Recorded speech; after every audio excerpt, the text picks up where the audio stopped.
esa alabanza. Y el otro es Lucas 21, 36. Uno busca el Salmo 95, 6 y el otro busca Lucas 21, 36. Es que han habido dos. ¿Lo tiene?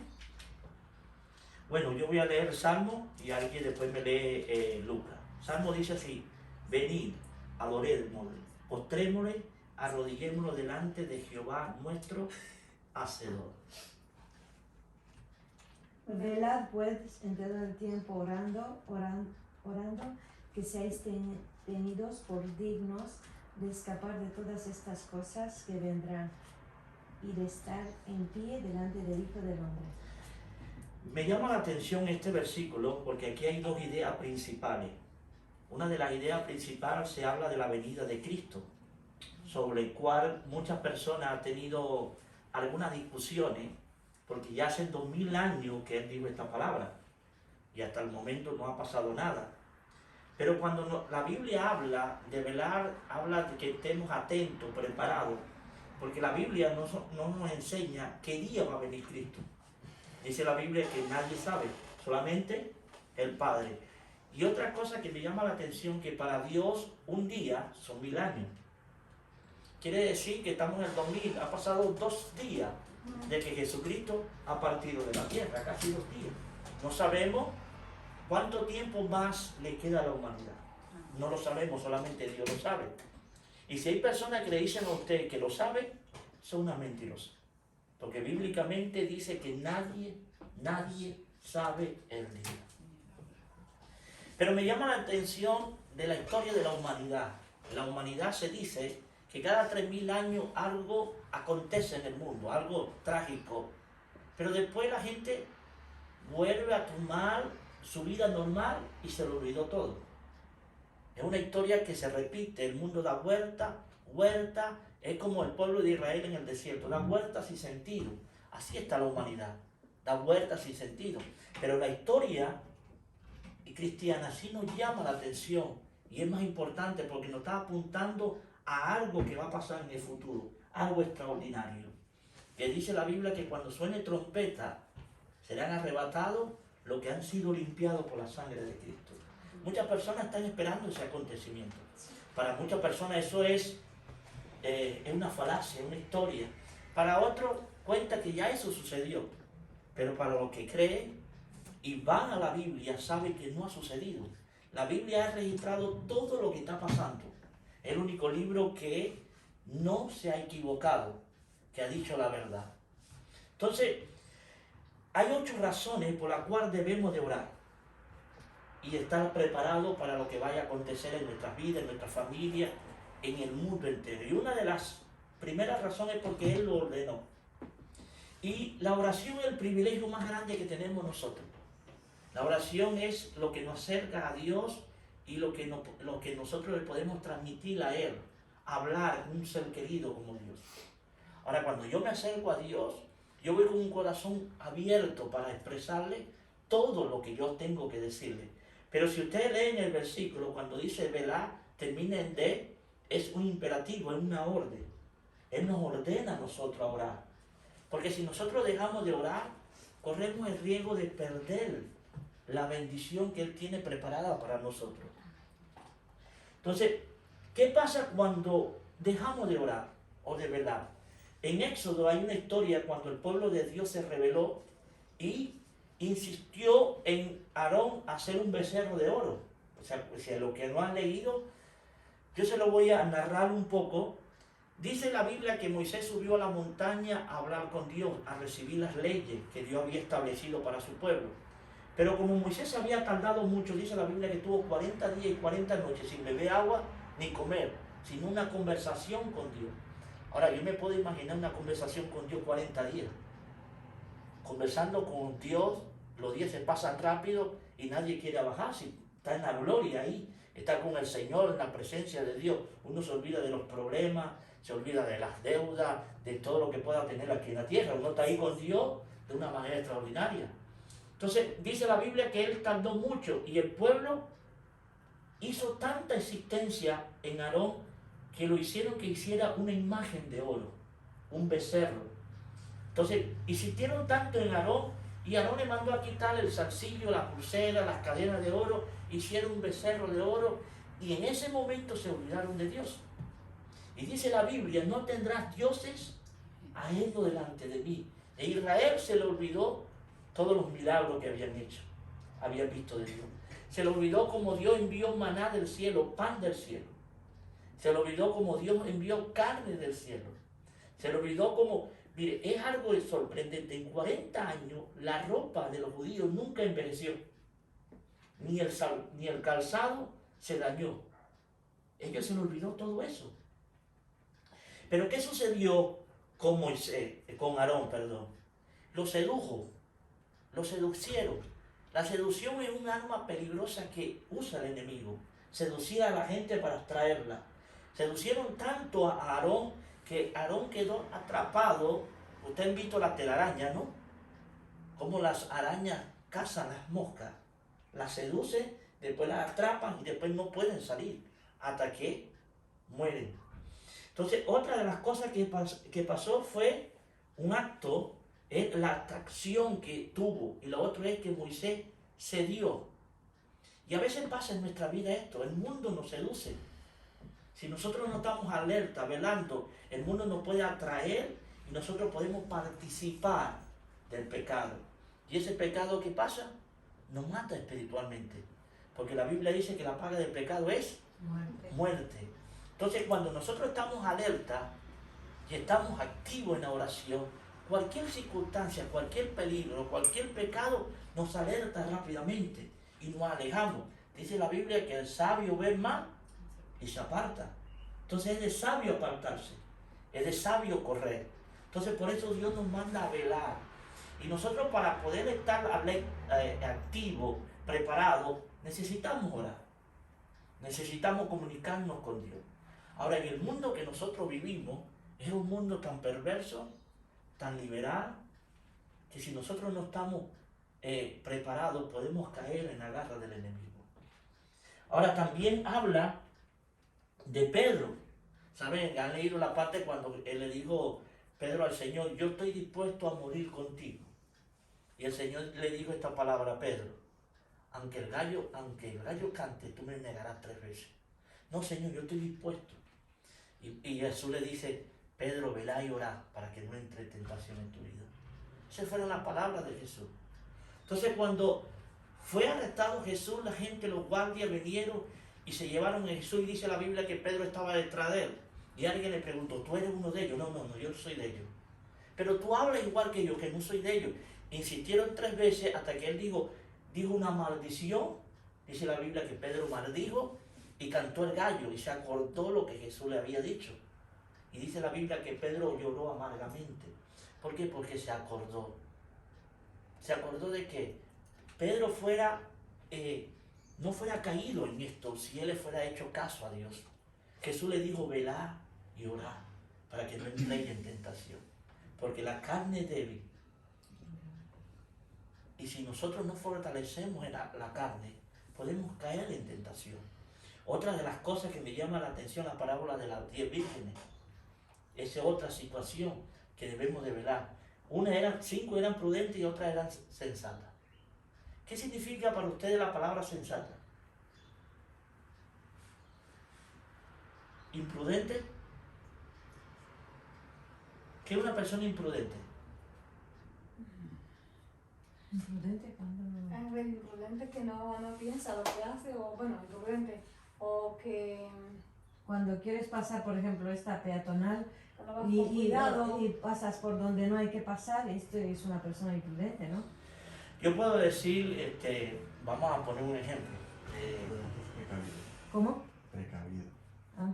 Prudente, precavido. Imprudente, No tiene no. precaución.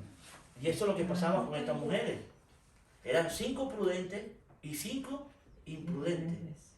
¿Por qué eran las 5? Porque tenían que tener aceite en su lámpara hasta que el novio viniera.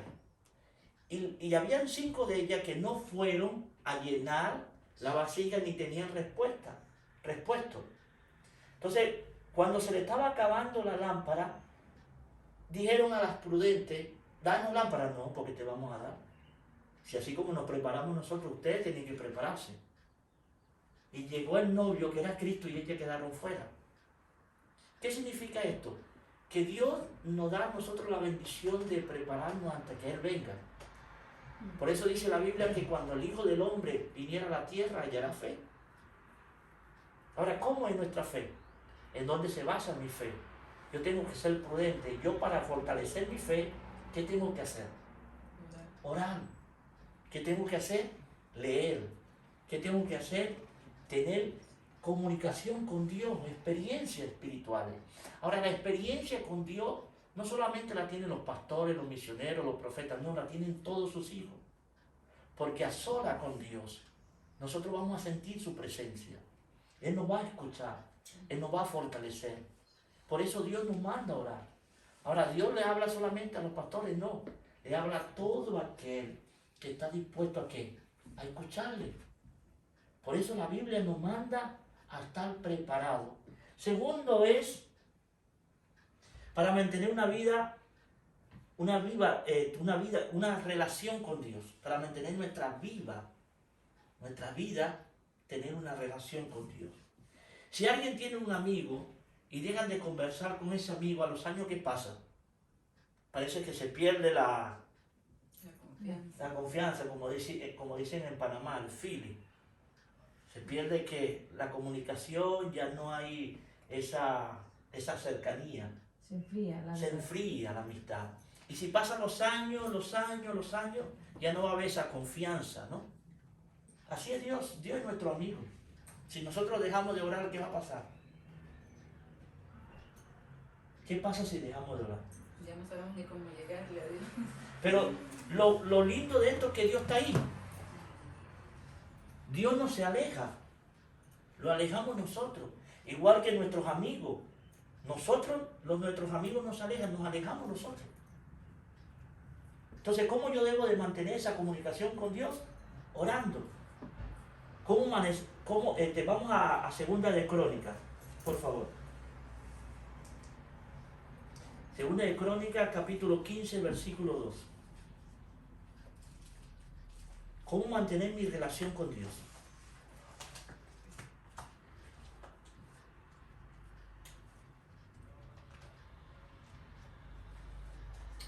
Segunda de Crónicas 15, 2. Y salió al encuentro de Asa, ¿es esto, no? Sí. Y le dijo, oídme, Asa y todo Judá y Benjamín, Jehová estará con vosotros y vosotros estuvierais con él. Y si le buscaréis, será hallado de vosotros. Mas si le dejaréis, él también os dejará.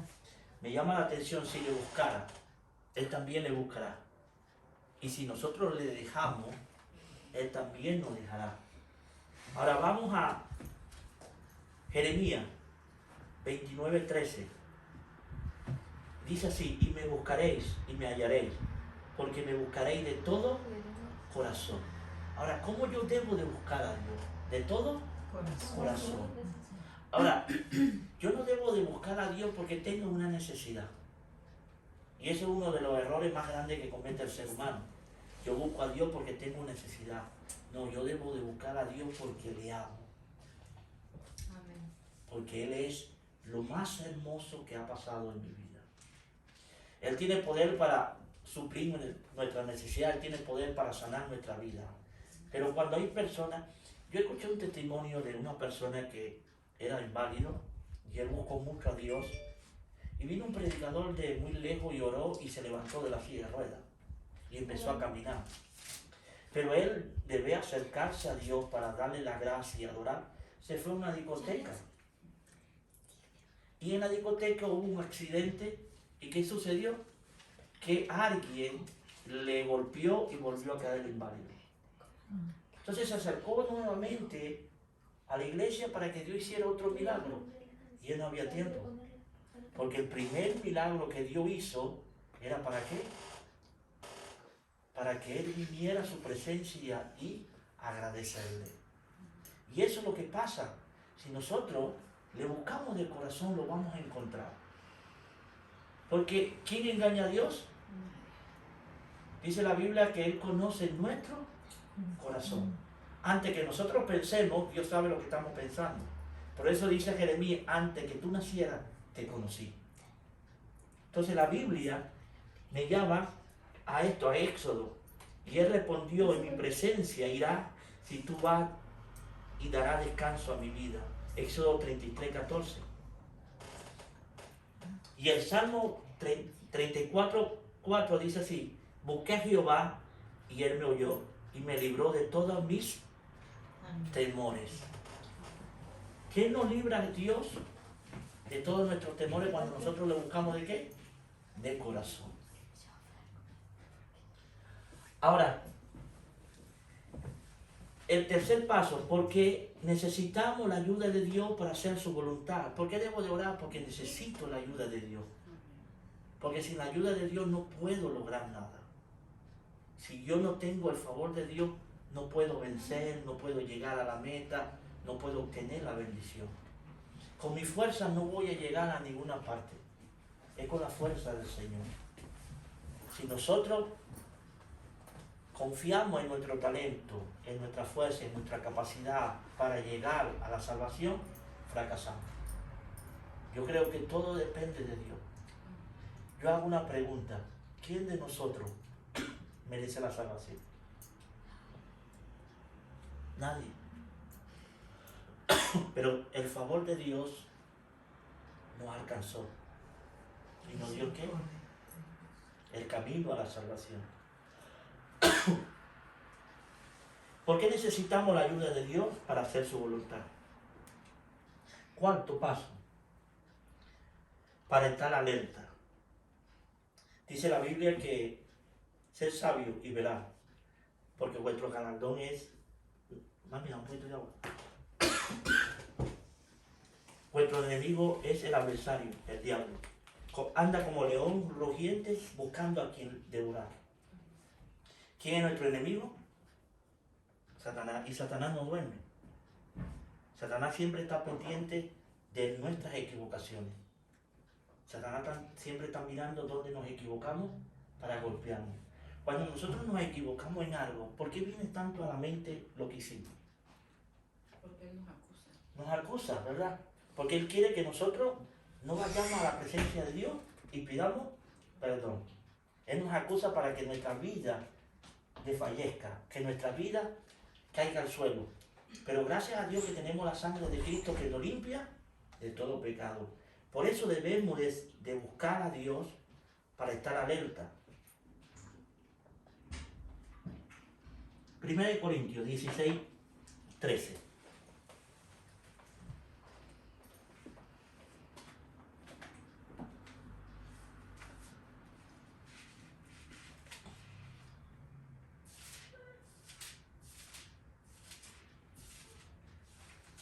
Velad, estad firmes en la fe, portaos varonilmente y esforzaos.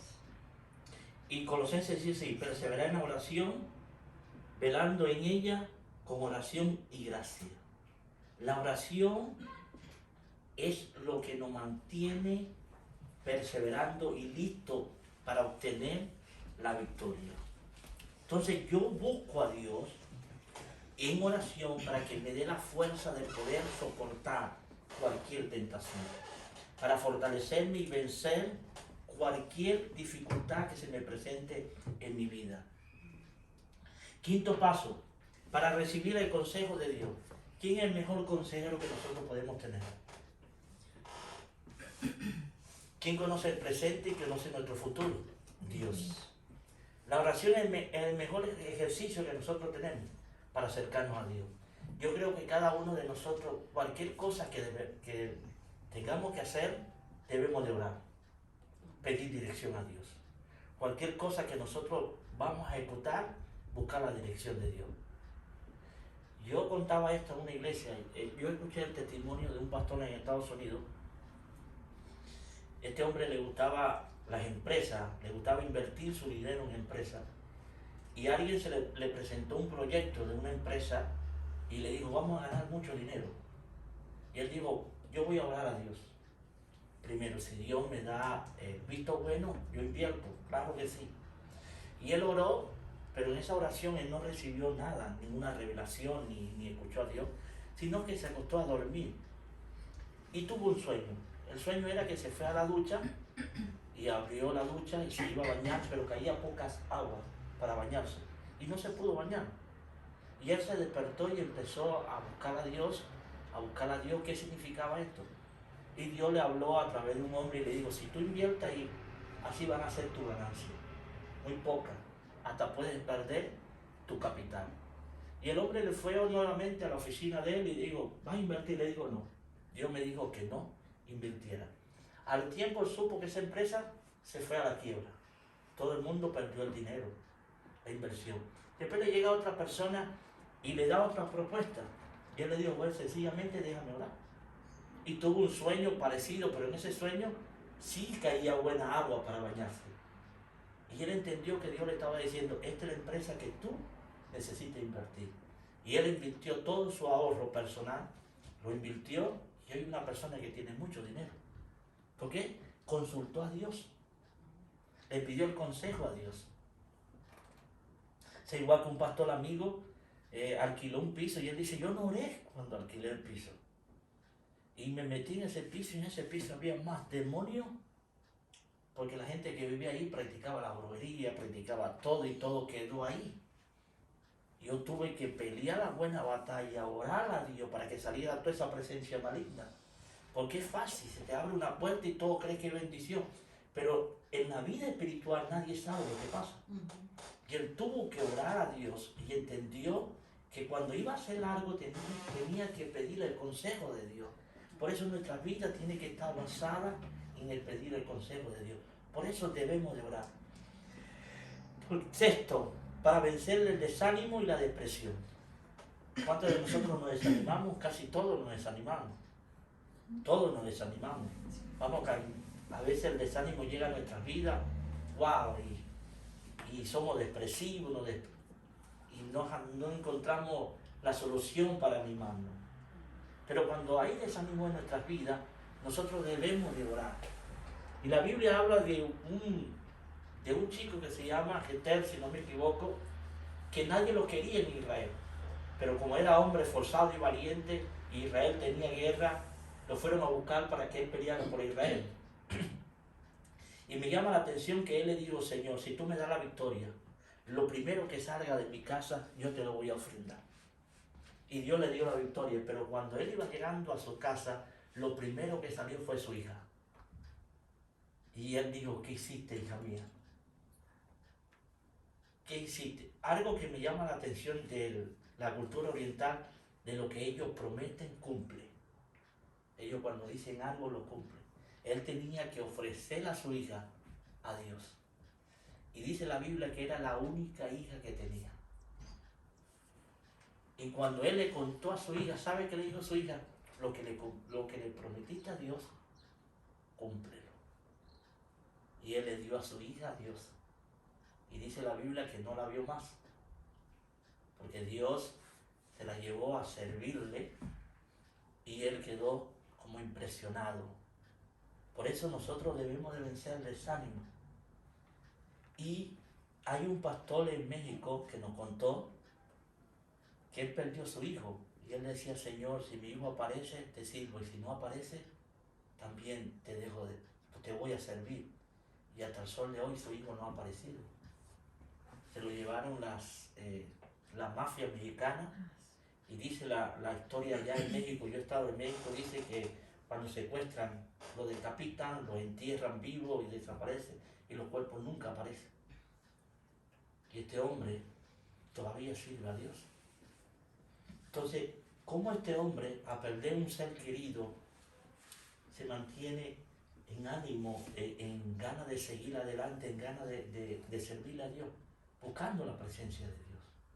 Porque el que nos da la fuerza a nosotros para esto es Dios.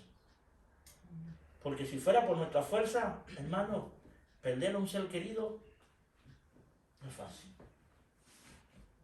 Pero Dios nos da la fuerza para vencer. 7. Para interceder por alguien. ¿Por qué debemos de orar? Para interceder por una persona. Y cada uno de nosotros debemos de orar los unos por los otros. Cada uno de nosotros tenemos necesidad. Y la oración de dos, dice la Biblia, si dos se ponen de acuerdo aquí en la tierra, todo lo que pidiera al Padre en mi nombre, será hecho. Entonces yo debo interceder por Marta, para que Dios la bendiga. Yo debo interceder por la familia, por cada uno de ustedes. ¿Por qué? Porque Dios nos ordena orar los unos por los otros. La oración de otra persona hacia otra persona va a ser algo extraordinario. Y orar específicamente por lo que está viviendo. Contárselo a Dios. Decirle, fulano de tal, Señor, necesito un empleo. Ábrele puerta. E interceder, ponerme en el lugar de otra persona. Ponerme en el lugar de la persona que está necesitada espiritualmente, que está en búsqueda de una respuesta de Dios. Por eso dice la Biblia que cuando Jesús vio la multitud, que tuvo compasión. No tuvo lástima. Lástima es una cosa, compasión es otra cosa. Compasión es ponerme en el lugar de la persona que está sufriendo. Vivir lo que ellos están viviendo. Lástima, yo tengo lástima por una persona, pero cuando la dejo de ver se me va. Es un momento. Pero cuando tengo compasión, dice la Biblia que Jesús tuvo compasión y las entrañas se les movieron. Entonces la compasión viene de adentro para ayudar a otra persona. Y por último, para que recibamos lo que pidamos. Yo debo de orar para recibir lo que pido. Pero ¿cómo estoy orando? ¿Cuál es la dirección de mi petición? ¿Estoy orando por lo que necesito o por lo que no necesito? Por eso dice Santiago, vosotros pedís mal. Por eso no recibí. Porque a veces nosotros pedimos cosas que no necesitamos. ¿Qué es lo que más necesitamos como personas, como creyentes? ¿Alguien me puede decir qué es lo que más necesita y lo más importante que necesita? La fe. ¿Alguien más? ¿Quién necesita tener paz? Amén. La fe me lleva a la paz. Pero cuando usted tiene paz de Dios, usted ve que el mundo se está cayendo, pero usted está Tranquilo. Otra cosa que necesitamos, el gozo. El gozo del Señor. Porque el gozo del Señor es algo sobrenatural. Que a pesar que podamos tener un dolor, podemos estar sufriendo, estamos con el gozo del Señor. Nos estamos riendo y estamos soportando la prueba. Entonces, ¿qué es de verdad lo que necesitamos? Alguien decía, me dice, no hay que pedir paciencia porque te viene más prueba. Y yo le decía, bueno, hay que pedir dinero porque me venga más dinero. ¿No? No ora por paciencia porque siempre te viene la prueba. Pero cuando viene la prueba, ¿qué nos está mostrando el Señor? Nos está capacitando. Ahora yo no sé, en varias iglesias gente me preguntaba, yo no quiero estar en esta iglesia porque está fulano de tal. Yo digo, bueno, a donde te vaya Dios te va a enviar una peor que ella. ¿Por qué, pastor? Porque Dios te está enseñando a ti a que la ames de verdad. Cuando tú ames a esa persona de verdad, se te va. Entonces nosotros oramos para recibir de parte de Dios. Pero ¿qué queremos recibir ahora de Dios? Si Dios hoy le dijera a usted, ¿qué quiere recibir? Te voy a conceder una sola petición hoy. ¿Qué quieres recibir? Y Dios no es el genio de la lámpara. Ahora, ¿dónde está Dios? Dios está aquí. Amén. Porque la Biblia dice, donde están dos congregados, estoy en medio de él. Ahora, Dios no lo vemos, pero es espíritu. Y lo sentimos, es real. Y Dios está aquí y te está diciendo, pídeme algo hoy. ¿Qué quiere que te regale hoy? ¿Qué le gustaría recibir de Dios hoy? La vida eterna. Ya la tiene. Su nombre está escrito en el libro de la vida, ya usted tiene la vida eterna. Marta, si Dios te dijera, Marta, ¿qué quiere que te regale hoy?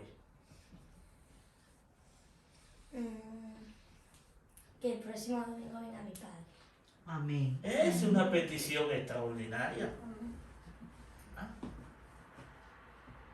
¿Quién más le gustaría pedir algo a Dios? Dios lo puede hacer. Más amor. más amor. Para Claro. poder ser paciente y escuchar a los demás y Entonces Dios te va a conceder el fruto del Espíritu. Amén. Porque el fruto del Espíritu es amor. Porque si no hay paciencia es porque no tengo amor. Si yo no le tengo paciencia a Janet es porque no la amo. Porque la amo le tengo paciencia. Entonces Dios le va a dar a la hermana Adriana que el fruto del Espíritu. ¿Qué otra cosa le pediríamos a Dios? ¿Quién más le gustaría pedir algo a Dios? Sabiduría. Sabiduría. Sabiduría es el arte de saber vivir. Muchas personas confunden la sabiduría con el conocimiento. Conocimiento es saber, pero sabiduría es cómo vivir. Ser sabio es cómo comportarse, cómo actuar. Pero eso dice la Biblia que el temor a Jehová es ¿qué? El principio es la sabiduría. El temor a Jehová es sabiduría. ¿Qué lo está diciendo esto? Que yo debo de vivir sabiamente como Dios quiere que yo viva. Sabiduría es un estilo muy hermoso que nosotros podemos tener. Ser sabio para decir las cosas, para comportarse. ¿Quién más le gustaría pedir algo a Dios? Que yo sea llena del Espíritu Santo. Llena del poder del Espíritu Santo. ¿Sabe qué me gustaría yo pedirle a Dios? Que millones de personas confiesen que Él es el Rey. Amén. Y que las naciones conozcan que hay un solo Dios que se llama Jehová de los cielos. Amén. Porque eso es lo que necesita el mundo. Y lo necesitamos todos nosotros. Que Dios reine en nuestros corazones. ¿Por qué buscamos a Dios? Porque sin Dios no somos nada. Así es. Dios es todo para nosotros. Dice la Biblia en Juan capítulo 16, versículo 2. Mire lo que le dijo Jesús a sus discípulos antes de partir. Lo van a impulsar de la sinagoga. Y aún viene la hora cuando cualquiera que les va a matar por causa de mí. Y ellos, a pesar que Dios les había advertido todo lo que le iba a venir, cómo iba a morir, ellos dijeron, Señor, ahora sí estamos listos para poder soportar todo lo que viene para nuestra vida. Y si usted lee la historia cómo murieron los apóstoles, van a quedar sorprendidos. Pedro fue crucificado con la cabeza hacia abajo. Cuando ustedes estudiaron historia, escucharon a un gran reformador que se llama Martín Lutero, ¿verdad? Martín Lutero se casó y un día la esposa iba bajando por la escalera de su casa, iba vestida de negro. Y Martín Lutero se le queda viendo a su esposa y le dice, ¿para dónde va? Voy a un sepelio. ¿Y quién se murió? Le dijo Martín Lutero, se murió Dios. ¿Y por qué se murió Dios? Porque tú no quieres hablar de Él. Ahora, el gran reformador llegó a un estado de desánimo que dejó de hablar de Dios, defender a Dios. ¿Y quién tuvo que usar Dios para que él despertara? A su esposa. Y Martín Lutero se despertó y nuevamente empezó a predicar de Jesucristo. La historia de Pedro también. Dicen la historia que los discípulos, los feligreses le dijeron a Pedro que huyera porque lo iban a matar. Y Pedro escuchó la voz de la iglesia y empezó a huir. De repente que Pedro iba caminando y venía alguien vestido de blanco, resplandeciente. Y cuando Pedro lo ve de cerca, dijo, Maestro, ¿para dónde va? Jesús se le apareció. Y Jesús se le quedó mirando de pie a cabeza y dice, voy a morir por segunda vez porque tú no quieres morir por mí. Dice la historia que Pedro se devolvió, se entregó y le dijo a la gente que lo estaba crucificando y maltratando, dijo, no me crucifique como murió mi Cristo. No soy digno de morir como Él. Crucifíqueme con la cabeza hacia abajo. Para hacer eso, ¿qué necesitamos? Estar en la presencia de Dios. Y la mejor recompensa que nosotros vamos a obtener es estar con Él por los siglos de los siglos. Amén. Amén. Vamos a orar. Padre, en el nombre de Jesús, Dios, te damos gracias por esta bella oportunidad que tú nos das de estar aquí, Dios, unidos, Padre, compartiendo tu palabra, compartiendo, Dios, lo que tú has puesto, Dios, en nuestras vidas para compartir con nuestros hermanos. Te pedimos, Dios, que nos fortalezca en oración, Señor, que la oración para nosotros sea lo más hermoso y lo más preciado que tengamos, Dios, que nos enamoremos de ti, que sintamos tu presencia, que ese primer amor, Dios, empiece a arder en nuestras vidas, que podamos recibir, Dios, el bautismo del Espíritu Santo